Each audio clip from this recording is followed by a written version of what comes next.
Welcome back to Doom Eternal. I'm gonna sing the Doom song. No, I won't. So we are here at the Fortress of Doom. I do not have the means to locate the second Hell Priest. Your celestial locator is missing a component.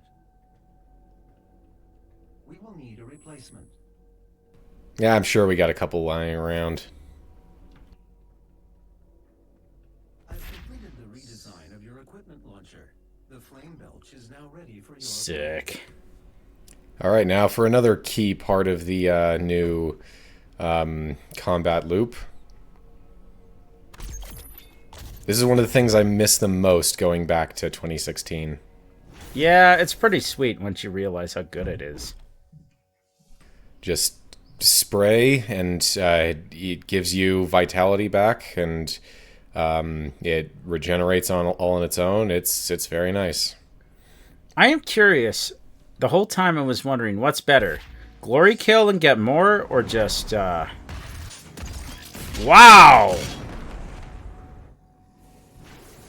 That was a lot. Yeah, you'll see me a lot throughout this, just flame belch one big enemy right before I hit them. I could be more efficient about it, but it's usually a case of if I don't do it, then it's wasted. I see. And we get a nice little Sentinel Crystal here. Good, good. It is the replacement for the Argent Cell, is it not?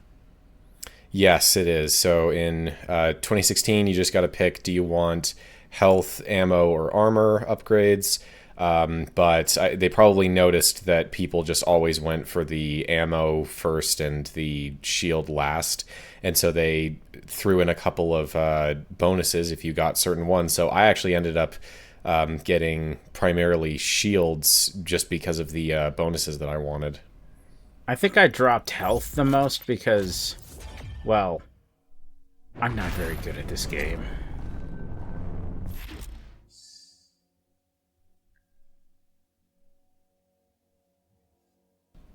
So yes, I will be... You don't get a whole lot of opportunity to look around the Fortress of Doom in this level. Most of it's blocked off, but we will be taking an extensive tour of it next time.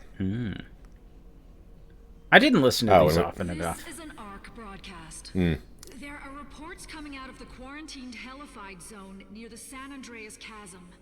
Satellite imagery show what ARC personnel believe to be the legendary Doomslayer himself fighting the mortally challenged. That's a good satellite. Doomslayer, or Doom Guy, as he is sometimes referred to, was thought to be a myth of the Resistance, a sort of avenging angel. I love how all of this information is being presented like you're hearing it for the first time. Oh, it's great. For the destruction of the Argent Tower there. He disappeared soon afterwards. The UAC continues to deny all reports of his existence. We will continue to broadcast new information as we receive it. I do love that I never touch these, and I never will. Maybe. Well, you know what? I'll give it a try sometime. I'm just very bad at this game. I'll talk a bit more about the master levels another time, since it will become a bit more relevant later. But yeah, Pat and Wooly. I don't do any of the master levels in this playthrough. Pat and Wooly made them sound horrendous. They are quite intense. Doesn't this game also kind of have a level editor of sorts? No, you're thinking of Snap Map in 2016, which that's right. people wanted for Eternal, but it never happened. You know, now that I look at the shotgun more, I recognize why I didn't... Actually, no, I don't know why I didn't recognize it. It looks familiar here now. Silly me. I gotta love the attention to detail of all the mechanical bits. Like, they went all out. Yeah, it's nice. Alright, on to Exultia. So this is another... one of the things in 2016 that they wanted to improve on was environment variety, because you basically had tech base, Mars surface, and Hell, and not a whole lot else. And Eternal very much tries to mix things up. So one of the new themes, I would say, is Sentinel area. Yes. And I did see the trailer for the next Doom game, so I'm very excited for what comes with that. Oh yes, Doom the Dark Ages looks very interesting. We finally get to pilot one of these bad boys. Woo! Yeah, I thought for sure they'd let us do I'm that. I'm so pissed off you never did. In Eternal. I was like, come on. Well, and it is a bit of a difficult thing because, like, you risk making something that, while cool in concept, is very basic and is, like, just a mini game. And it's like, well, I would rather just play as the actual Slayer because his mechanics are far more interesting and developed. It's final boss syndrome, where the way the final boss plays is almost completely different from the rest of the game, which is usually bad. Bayonetta 3 was extremely bad about that, where it's like, stop with the mini games, please. And here's where I get mixed up and jump backwards to where I started. Oh man, I'm gonna have to point out where I got stuck. Actually, no, I immediately got stuck because I forgot you could climb onto walls. So here's something about story-wise that makes a little bit, that's fairly confusing. I think we're in hell right now. Really? Maybe? Because I always thought this was somewhere else in the realm of Earth. Like out somewhere in space, you know?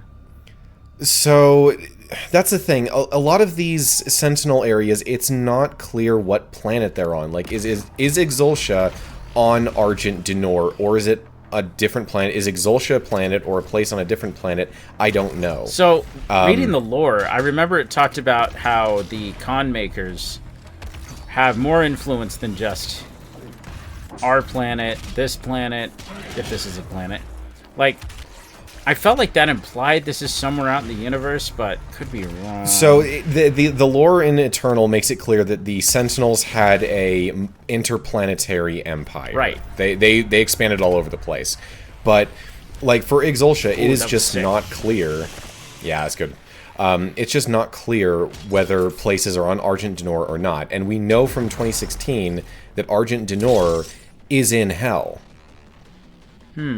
But that map, like, that map doesn't help us at all that they showed at the selection either. Yeah, and I mean, when I first started the game, I thought there's no way that this is hell, because getting to hell being extremely difficult was a key plot point in 2016. It was very difficult to get there. Coming back wasn't bad as long as you had the tether. When we get to but getting there was very difficult. Blood Punch, the very thing I wanted in the last game, because I love to punch. Yeah. It's a great emergency button. It is interesting, though. You won't be able to show this off in your playthrough. I should have told you about it before you recorded, in hindsight. But I noticed something. I opened up the console by accident, and I'd been in the habit of dashing and then punching, because it does actually more damage by a lot. So you can literally just punch enemies to death if you're quick about it. And I opened up the console, and it said something along the lines of, please stop doing that. Which is really funny. I did not know. Yeah, like, you'll have to maybe open her up and see for next part, because I was like, huh. Like, it was more like this breaks something, don't do this, or something, but yeah. But yeah, so I looked up Exultia on, or like Argent Denor in the fan wiki, and it said that some parts just look more corrupted and hellified than others. So yeah, I think in Exultia and probably Terrace Nabad, we are in hell. Which is another thing about Eternal, where I feel like the pieces don't quite fit together. Because that implies... Okay, so we know hell's another dimension, but this implies that hell has its own outer space, if that makes sense. And why would that be a thing? Because unless these guys knew how to jump to different dimensions, which I guess they maybe did, if they had they explained that they did. Okay, yes. Then they could travel in between. They had spacefaring vehicles, and they could go back and forth. So their empire is in our universe, but their home planet's in hell. Okay, well, home turf isn't. Yeah, it's weird. That's another thing. The whole deal between the Con Maker and the Sentinels and hell is another thing. Now, I took the time to show off all of the runes here. What's your favorite? But that would be the slowdown one, which many people call baby mode, whatever. It's incredibly useful. You know, I did love slowdown until I got to the point where I didn't really need it anymore, says the guy who struggled the whole game. But some of the stuff, like I got the stim pack, I got the, I think, glory kill from further away, and I want to say the punch one were my go-tos, because you get 3, right? Mm-hmm. Like 3 slots. Yeah, you can have up to 3 equipped at a time. I like the slowdown because it's a lot easier to land precision bolt shots. Oh, that's right. I had glory kills on faster because I never found a purpose for that one because you're invincible the whole time you do a glory Oh, you kill. are? Oh, shoot. Well, that was a waste. Yeah. Now, a lot of people will listen to us talking about the story and how things don't line up and are like, it doesn't matter. The lore is not important. It's all about the gameplay. And to an extent, yeah, that's correct. You don't have to care about the story, and the gameplay is where it shines. But if you're going to have a story, then you should do it well. And I feel like they were a little too eager to throw away and ignore all the stuff from 2016 that they lost interest in while they were making all the stuff for this game and are like, it doesn't matter if it doesn't line up. And I'm like, no, it kind of does. Yeah, my copium for the 3rd game, which is a prequel, right? Yes, it is expressly taking place before 2016. My copium... It would have to take place after, well, we're not quite there yet, but... Yeah, oh, it's triple. But yeah, basically, the 3rd game looks great. The gameplay looks fun. My worry about a prequel is like, oh, then the weapons will have to be worse because it's set in the past. I was wrong. Those weapons look sick as hell. Like, Doom Guy's a fool for not bringing that shield with him to the future that didn't exist yet. So they did do an interview about Dark Ages after the trailer came out, and what they said is that after every time they complete a Doom game, they go back and they play the original game and try and look for some kind of inspiration. And the thing they walked away from was the horizontality of Doom 1, where you're dodging and weaving horizontally through a maze of projectiles. Okay. And so, like, with 2016, they were taking inspiration from the original game and applying it to modern games to try... They basically reinvented first-person shooters and made retro-style boomer shooters a thing in the modern age. Right. There were other games that were also doing it around that time, like Shadow Warrior, but this was a big deal. Oh, yeah. Eternal was taking the thing that they ended up with and supercharging it, kind of like what happened with the combat going from Kingdom Hearts 1 to Kingdom Hearts 2, and just really going ham and figuring out what can we do with this basic concept. And now, with Dark Ages, it seems like they're stepping away from that and trying a different concept, pulling in a different direction. Okay. So that's where a lot of the shield is coming in. I'm sure parrying is going to be very important. Oh, yeah. And it probably won't matter that the weapons are probably, yes, they probably won't be quite as powerful, but they won't need to be, because I'm guessing that the game won't be as fast and frantic as Eternal, at least not in the same ways. It looks like a first-person beat-em-up in some parts of that trailer.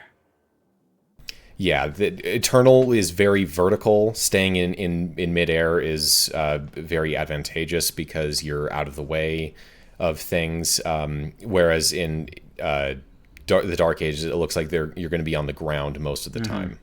And that's fine by me because, well, I like just the raw, unabashed rage punching and going to town, so that's going to be a lot of fun. Yeah, I mean, I'm not sure where they would really go with if they were to try to continue in the Eternal thing of, like, how can you make it faster? How can you make it more brutal? How can you make it more aggressive? They really have to take it in a different direction. It looks like they have a good one. To compare it, and this is a hot take, but I think it's a potentially good comparison. My brain just vomited into my head just now. Is Doom 2016 is Super Smash Brothers. Doom Eternal is Super Smash Brothers Melee.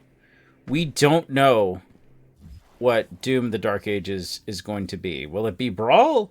Will it be Smash Ultimate? Will it be Smash 4? Will it be some other fourth thing that doesn't work with this comparison? But yeah.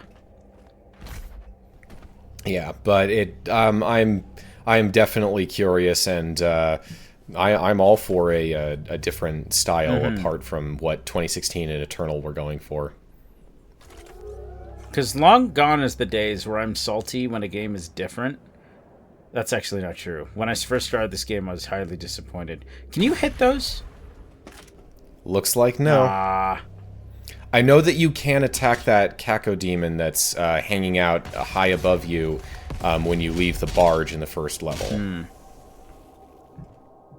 It did take me a minute. I'm curious if I go back to 2016 just how off my game I'll be. Although, to be fair, I was never on my game with this game all that well, so... I mean, I got some proficiency.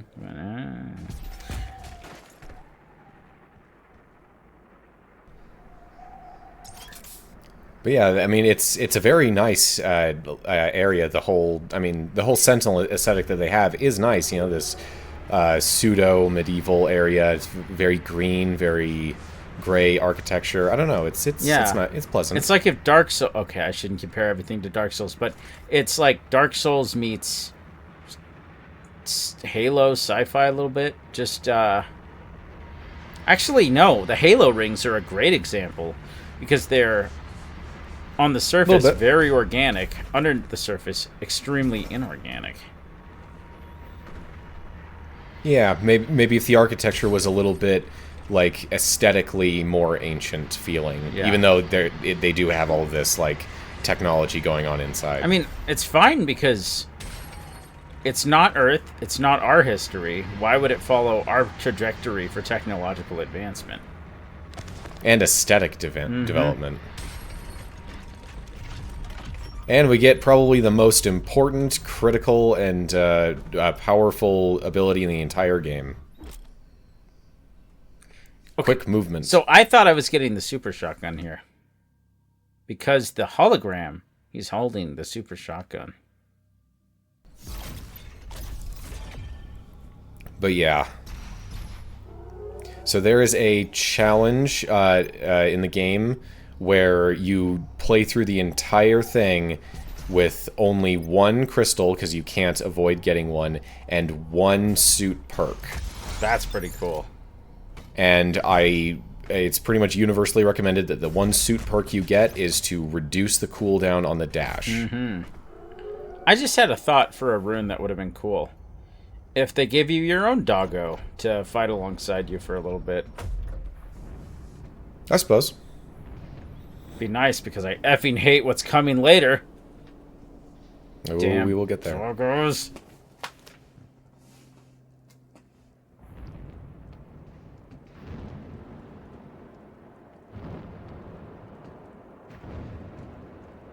Ha! Your head's on fire.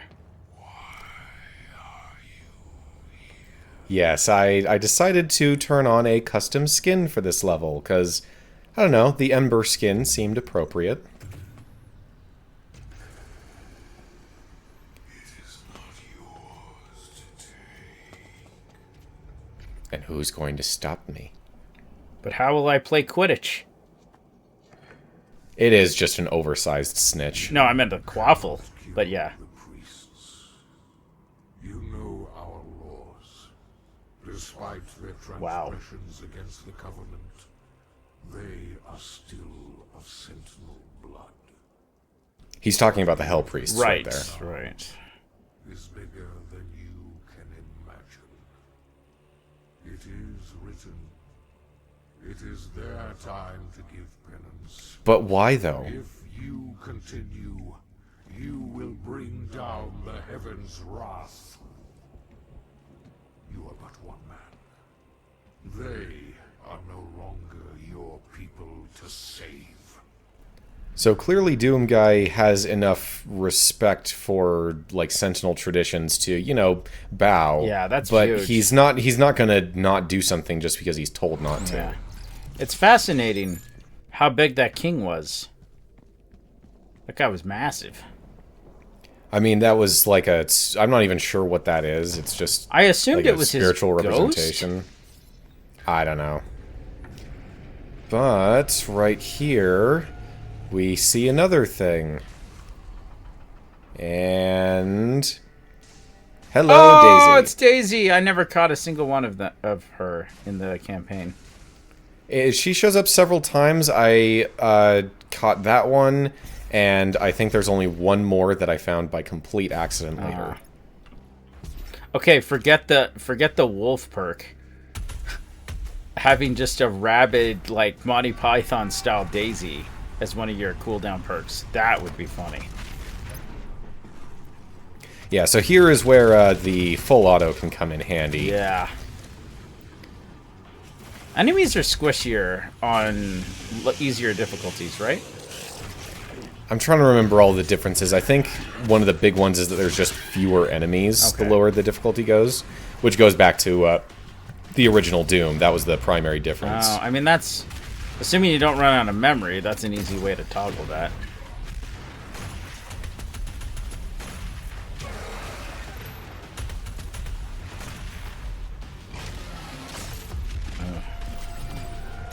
But yeah, having the Doom guy's head on fire seemed appropriate for that cutscene where he's like not having any of Novik's crap. Can't tell me what to do, Dad.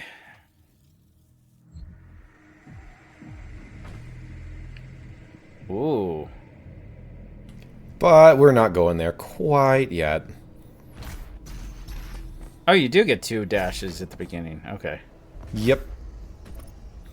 And now we do the secret encounter. Also known as the thing I used a certain big gun to do every time because I'm lazy. So yes, this is these are the gore nests from 2016, but they allow you to trigger secret encounters whenever you find them and whenever you like. And controversially, they made it so that if you fail one, you don't get refunded the resources you used on it. I hate that so much. You have no idea later on how much I had to grind for one of them. I can't understand the frustration. I can't say it was ever a big problem for me. Like, it's funny. I got really good at Halo. But you're better at Doom than I'll ever be. Yeah, I had to improvise a little bit on that one, but I managed to pull it out. It looked really nice. I thought you meant to do it. Nah, I meant to stagger both of them and then chain glory kill between them, but it worked. Oh, we're only... Okay, we're in hell now. We're definitely in hell now. And this is the point in when I was playing the game in the earliest days of COVID where I was like, huh? What? We just walked through Portal and now we are in hell? Think of it like this. It was hard for humanity to get to hell. These people know how to do it like it's a Tuesday. Yeah, it was just like, I mean, I guess it's not bad to have development between the games where it's like, yeah, we are running with different tech. It was just such a big deal in 2016 that getting to hell was so difficult.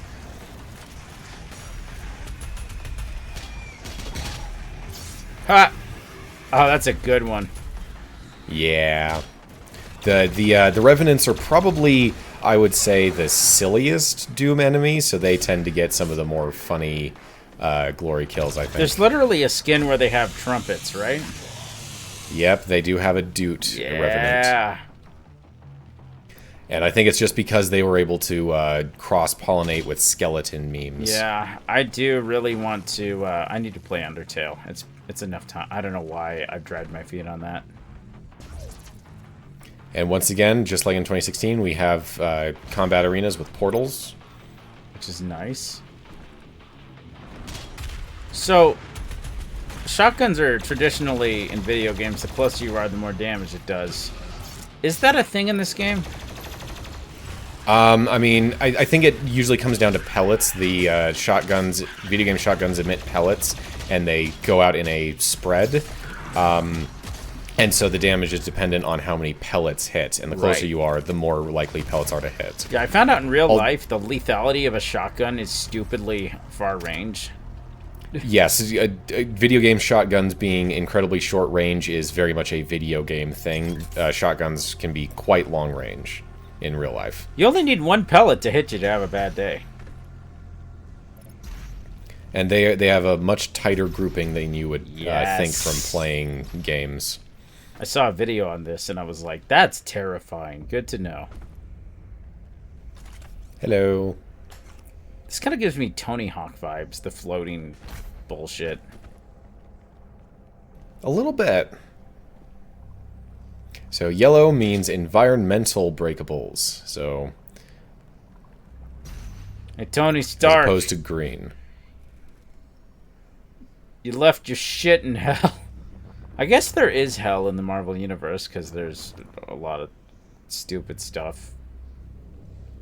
I mean, anything that goes that long is going to go there just for Yeah. they run out of other ideas. Ooh. Somebody call. And we get to music. Somebody call up Rodan. Oh yeah. Put on the record and get a new weapon. And here we went to hell to get the record. Because that's what he does in the games, right? He goes to hell. Yeah, he goes to Inferno and plays the record. It draws out a big demon, and then he kills it and turns it into a weapon. I would have that would have been a fun game, like rather than what we got with 3. A good Bayonetta 3? Yeah. And this purple goo was another controversial aspect of Doom Eternal, and I will admit that when I first got the game, I was like, really? Something that very much restricts all of your movements, that you can't do the fun stuff of, like, jumping and dashing? It's strange. I don't love it, but I hate the one that hurts you even more. All I know is it makes me want some purple stuff real bad. And here's where I screw up. Yay! Oh, that would have been great. I've done that Oh, well. too. I think I missed it several times. But yes, we have the return of fast forwarding. Same effect that I used in 2016. It looks nice. I should steal that from you if you are willing. I have all of the I settings don't know how to use Fairlight, so... This it wouldn't be a Fairlight. Well, it's a little Fairlight, but it's mostly Fusion. Oh, right. There is a central I get... power core I nearby. mixed them up. You can use it to activate the Ugh. vent and clear a path forward. So, Yeah, I sometimes feel bad going through Doom. It's like, oh, I want to help these people. I mean, here's the thing. So, like, you die, and then your body is rotting in hell? I don't understand. Yeah, that's a thing where, I mean, it's a part of lore that when you die, you do have your body in hell, which that's not how I would write the lore. Especially with things later on I won't bring up yet. Ooh, nacho Although cheese found. I guess it could just be like normally that's not how that works, but this is a consequence of all of the hell invasion, and so people aren't just being killed and brought to hell; they are literally being dragged there. Right. And that makes more sense. But again, that's something that I just have to come up with to make sense of the lore. It's not really explained. Head so. cannon. Heart cannon. The third one that shall not be named. With their powers combined, I make fandom. I do love the just eldritch gothic looking architecture here. Like, I'm not a heavy metal We guy. are literally at Doom's Gate. Yeah. I may not be a heavy metal guy, but I can appreciate this aesthetic. This is some nice level design stuff where there was clearly a stairway here that rotted away, so you had a straight shot from that portal to this gate. I don't know how to feel about these. I mean, this is the only one in the game, right? Not exactly. There's like one in Tag 2. It's technically not quite the same. You have to stand there for X amount of seconds. Oh yeah, those. Yeah, this is different. This from one's those. okay. This one's kind of... I get it. Because that forces you off the beaten path, and that's cool. Yeah, and the path crumbled, so one of them fell down. You know what? I take it back. I used to hate heavy metal. Doom 2016 made me a believer. Although it has to be Argent metal. Like, and luckily people have figured out how to replicate 2016's sound. Ooh, lightning. Like, somebody did it for Halo, somebody did it for SpongeBob, somebody did it for Kirby. The Kirby one's immaculate. Oh, I remember the Kirby version of One Winged Angel. And there's a screenshot. Oh, yeah. Do you mean the Argent metal version of One Winged Angel? No, the Kirby version of One Winged Angel. Oh, the animation? No, it was just a song. Oh, I'll have to check it out. That is a lot of demons. Those are all gargoyles, I believe. But yeah, we got right in front of us, we got a discarded Sentinel mech stabbing a Titan. We got a very ominous structure in the background. That is a wonderful shot. Okay, now I can talk about this. Have you ever had that glory kill? Trigger, there's no grenade, and Doom Guy puts nothing in his mouth and he explodes. Oh, I don't That think happened so, to me no. more often than you'd think. It was pretty funny. Yeah, like what I said in 2016, I found this game to be a bit jank in certain aspects.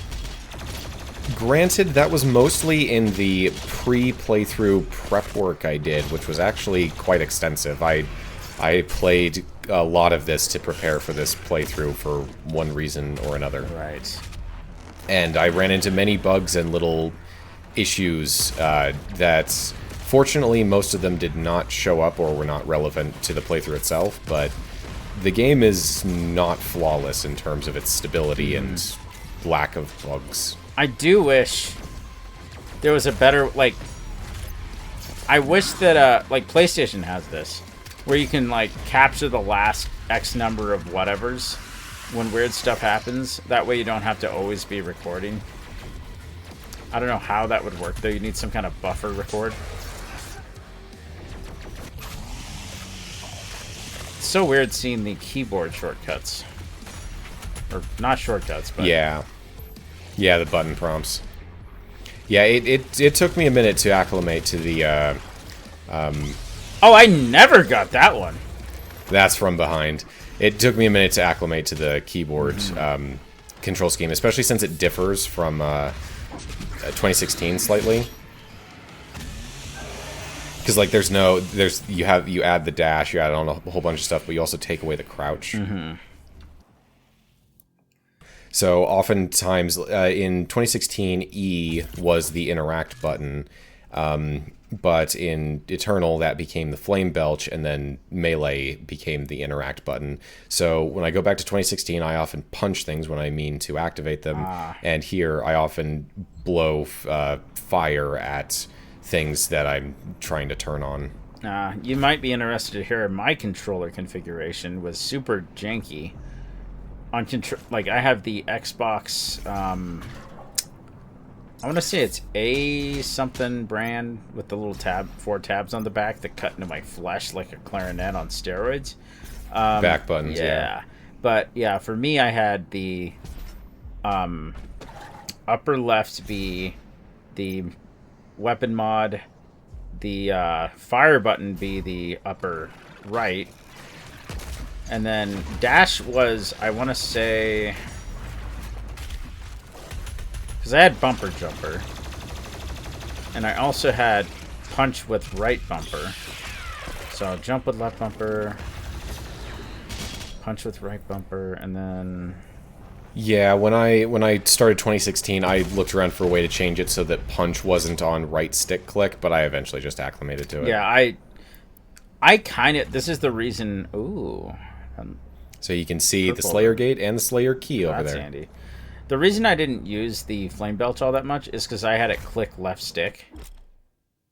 Oh yeah, you want it a little more accessible than that. I did have grenade on, I think, A, which I believe I had tabbed. Eventually, oh, there was something. I can't for the life of me remember. Ooh.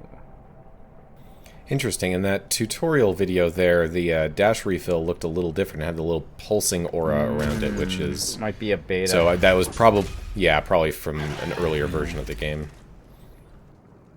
Boy, well, now we know how to kill Mike Wazowski if we have to. Oh, jeez. You know what? There's probably a meme that turns Cacodemons into Mike Wazowski. I could see that. I mean, people have done stuff like that with, oh, nuts. Left 4 Dead with model swaps.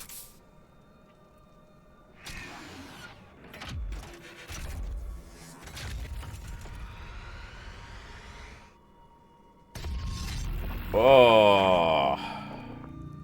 Some excellent animation on the guts spilling out there. So I'm a very... I don't know. I'm not a big gore person. But... I'm generally not either. I will say... It's telling that I've gone from feeling pity for these demons when I do glory kills to watching you do it, and all I can think of is, damn, I really want to barbecue something right now. To be fair, maybe that's my diet talking, so... So that was not my finest performance on that secret encounter, but I finished it. I mean, oh well. Good encounter's anyone you can walk away from. Boy, how deep was this demon? Oh, spine. Ah, if we do Star Fox Adventures, this area here reminds me of something very iconic.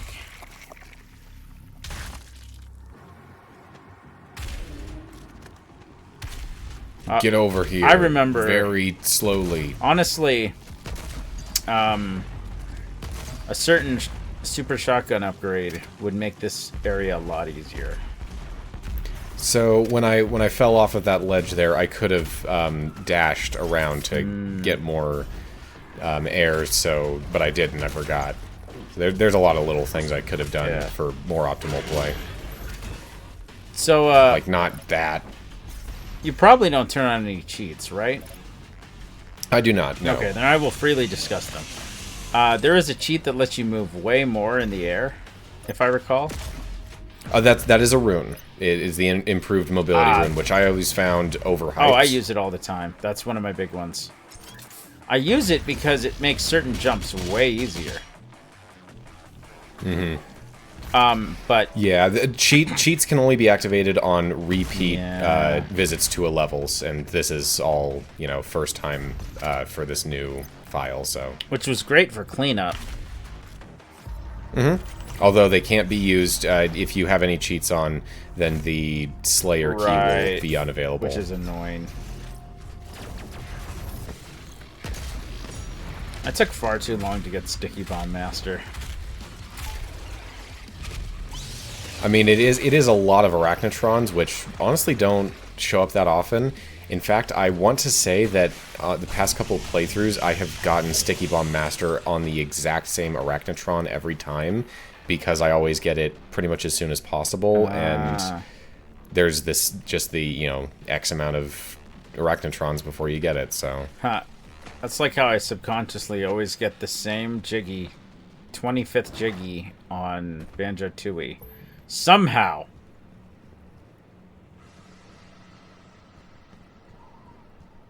But yeah. I remember being briefly stumped by this one. Yeah, I think it took me a while to find the punch icon on this block. Yeah, it took me a bit to figure out how that worked. But yeah, in regards to the cheat that lets you have all runes active all at once, oh yeah, that absolutely breaks your mobility in the game. Like, you were just flying around, more or less. And it would be really funny if one of the cheats was infinite dash, because we can just picture how that would go. Oh, boy.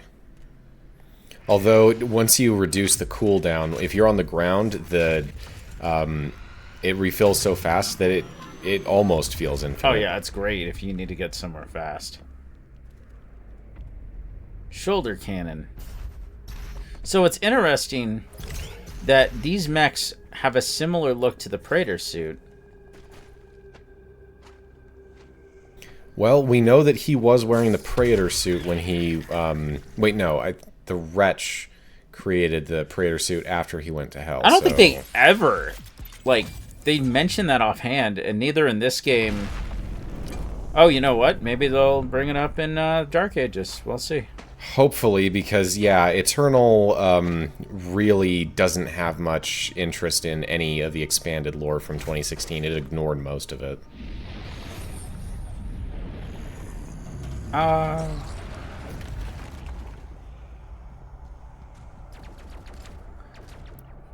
Oh, hi there.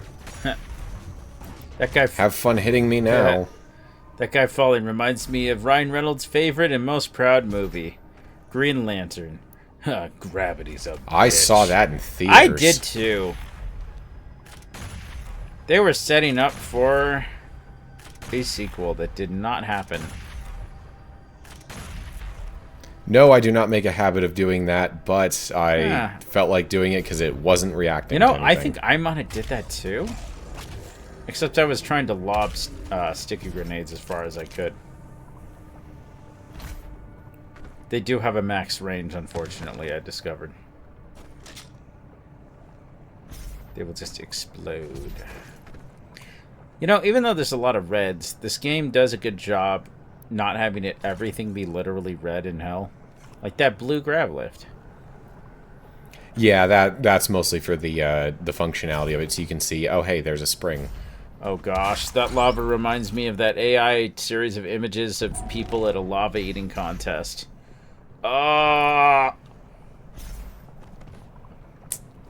Wonderful.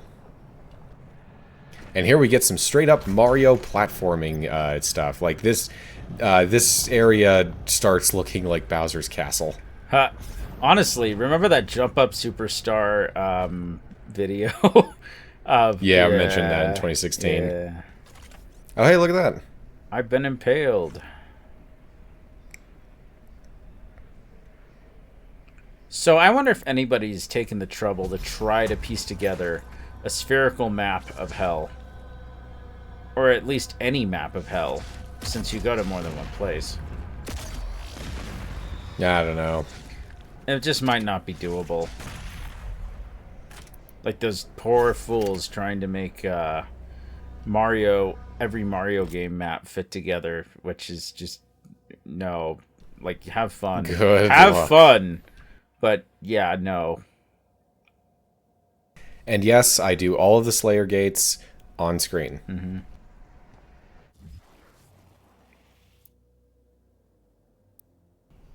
You'll also notice that I primarily use the quick swap menu, the weapon wheel, to change weapons, because I have never been able to do number buttons to change weapons, especially not on the fly, because I have to take my hand off of the movement keys. Oh, Ryan. And then put it back on. Oh, I should have let you borrow my Ouroboros mouse. It literally has a wheel of buttons on the side.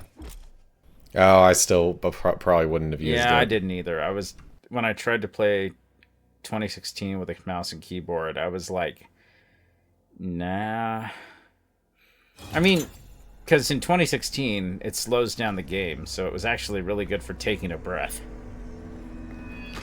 In fact, so I have two side mouse buttons on my mouse. One of them is for punching. The other one I set to the weapon wheel. I never really used it. I just always pressed Q. I found that worked fine. Yeah. Slayer Gate 1. I really do want the Bastardus combo that Wooly talked about, where your right hand is a normal controller and your left hand's a mouse. Is a little mouse.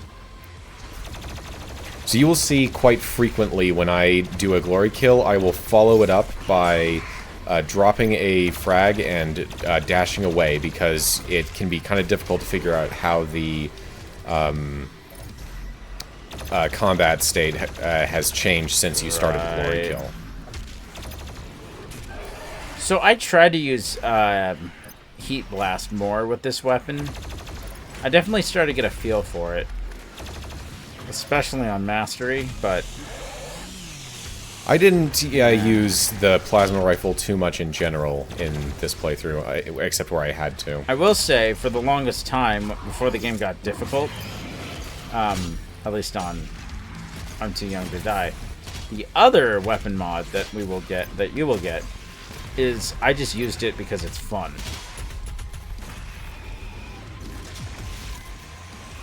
And another thing about Slayer Gates is that they will typically introduce enemies that you ordinarily don't see until later in the playthrough. So here we have Dread Knights. Oh yeah, I just noticed something, because I'm like, where are these? This is Exultia. Or at least Sentinel.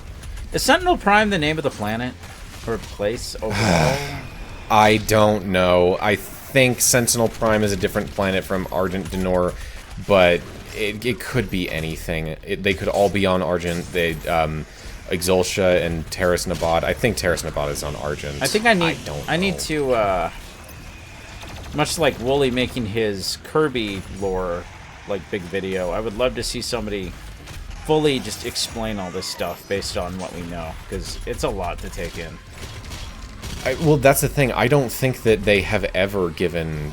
it's not that the lore is just obscured and hard to find. I just don't think they ever explain it. No, I agree. I'm just saying, of all the pieces we're given, I'd love to see somebody say, okay, let me explain this all, and I'll include the missing... Like, I'll say there's some gaps in here, but... Just like, here's the overall It's probably on YouTube somewhere. Oh, I'm sure. Which reminds me, I still need to finish that video essay. Gosh dang. Alright, Slayer Gate complete. And for that we get 3 weapon upgrade points and an Empyrean Key. Ooh, it looks like a tree.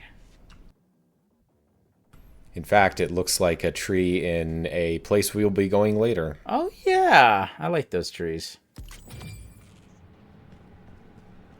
There are 6 of those Slayer Gates in the game, or at least in the base campaign. Mm-hmm. So I had to do a Slayer Gate twice, because your homeboy forgot to pick up the key when he was done.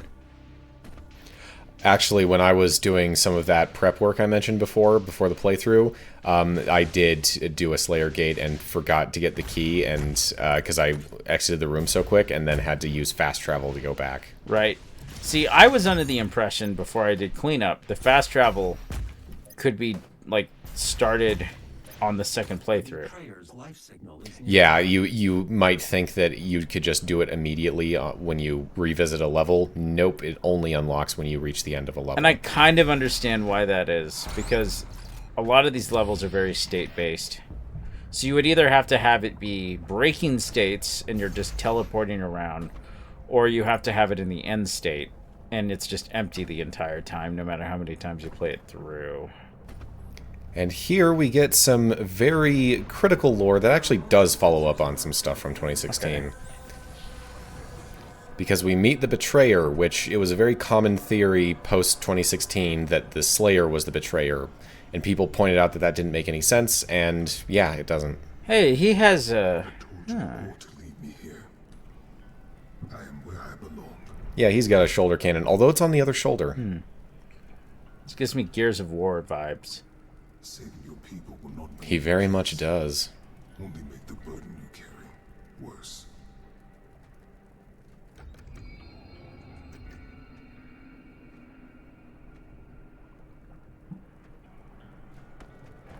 And now you seek to defy the Con Maker herself. It is your people's time now to give penance, just as it was mine. Once again, no one explaining why. Hear me, Slayer. When his heart is laid to rest, then his soul will be at peace. And so will mine. Alright, so the Betrayer is here, basically in exile. He's like, I screwed up, I betrayed my entire race, I deserve nothing less than to stay in hell forever. Is he immortal? Presumably so, but this also opens up something because, like, you read the lore in 2016, and it feels like everything that happened to Doom Guy before he was in the sarcophagus was, like, unspeakably ancient. Like, the Sentinels lived thousands of years ago. Millions. At the very least. But all of the stuff we learn in Eternal compresses the time scale massively, where it's like maybe 150 years since the Slayer first entered Hell. Right. Like, even before he met the Night Sentinels. And I don't know, that's a lot of things in Eternal. They don't necessarily outright contradict prior information, but they don't quite feel like they fit right. I will mark its location on your HUD. I remember you once told me, hey, look, Mario Firebars, that this game, I don't know, I don't want to ruin lore if it's later on, but that, to quote the Sonic, Sega, whatever, everything is canon when it comes to all the different Doom games. And to do that, you have to do a multiverse thing, but I'm trying to pick the pieces up of that when I read the lore, and I'm just like, It is, I think, DLC makes it slightly more explicit, but the only explanation is that heaven and hell are multiversal singularities. There's just one, and then everything in between is a multiverse, because that's the only way to explain a particular plot element that we will be coming to later. Because, like, and it's funny, I know we're going to keep mentioning Bayonetta. I mean, there's demons in hell and heaven, so, but... Yeah, I was just about to mention Bayonetta, because that's exactly how they explain things work in Bayo 3, which could have been okay. It could have been but amazing! Unfortunately, and they did worse than nothing. By the time they got around to it, multiverses were already pretty passé, and most writers can't do them right, and it reminds me of time travel. It's just so hard to do time travel right. It's just, you look at Spider-Verse. We could have... Oh, I've never seen that one. That's From Behind. Shows how often I'm able to flank. Yeah, multiverses are very convenient for a lot of modern franchise, like, you know, for the Marvels and whatnot. But they're very hard to do, and most writers can't hack it. I mean, honestly, the cinematic universe multiverse is bold. It's not good for Marvel. It's just not a good one. Is any multiverse good other than Spider-Verse? Arguably no. Okay, I have to ask, what does Onslaught do? Because I never knew the entire playthrough. Onslaught, the purple one? Quadruple damage. Oh, quad damage. It's the same color as Yeah. quad damage, too, I think. I love the effect of these portals. Yeah, it's pretty good. I always like to... And hey, got everything. Yay. No need for fast travel. I always like to compare it to either Metroid Prime 2's portals, which feel the most realistic, or Portals, which may actually be the most realistic portals to ever exist, based on some physicist's analysis of the game. How the edges of portals would work is something I've always been like, how would that actually work with realistic physics? Right. I don't know. Well, I see we have... Actually, we're almost done here. I did not understand this meter for the longest time. Reading it now, I should have paid better attention. Yeah, the left side is just defeat enemies and it'll go away, and then you have one for 3 slots for the Slayer Gate and then 2 for the 2 secret encounters. And here is the skin that I was wearing. Yay. Flaming blade. But yeah, we will see you next time. Bye-bye.